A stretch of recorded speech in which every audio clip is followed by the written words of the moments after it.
Arabic because that's where we see it. They have a report about all the time of these people. So they gave us all the information.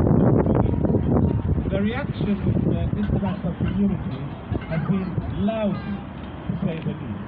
The reaction for the main media has been to adopt the Israeli narrative that he was a terrorist. When in fact, if you have time to be,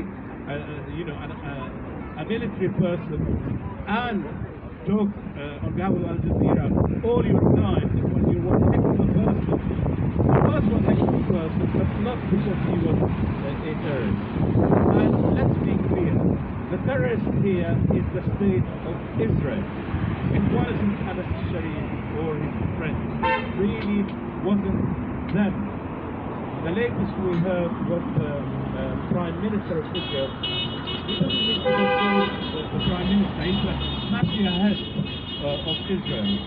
Announced that he is for Greater Israel, which will consume the whole of historic Palestine, large parts of Lebanon, the whole of Syria, the whole of Jordan, parts of Iraq, Kuwait, Saudi Arabia, and parts of Egypt.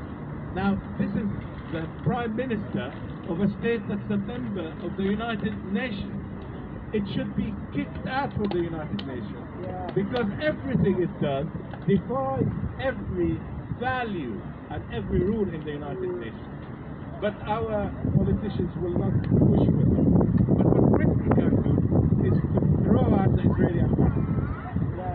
Why is there an Israeli ambassador here who in fact, if you didn't know this is important, used to be the settlement minister of Israel. She was in charge of planning settlements before she came here. Compare the position of the UK accepting her with Brazil, which refused to accept the credential of a then proposed ambassador by Israel because he had been a major settlement person, not a minister. So it is good that the UK has shifted a little bit. Keir Starmer has done something which in the past Boris Johnson called British political fudge-rama by saying he will recognize a Palestinian state if certain conditions are met that can't be met. Basically, that's what he's done.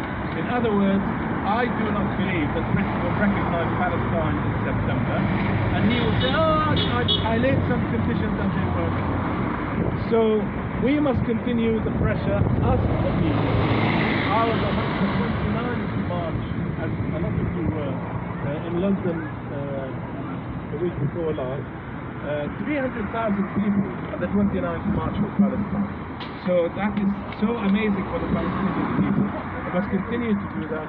We must continue to write to our MPs and ask them that the UK should stop being mealy-mouthed and take action and check out this particular ambassador. Thank you.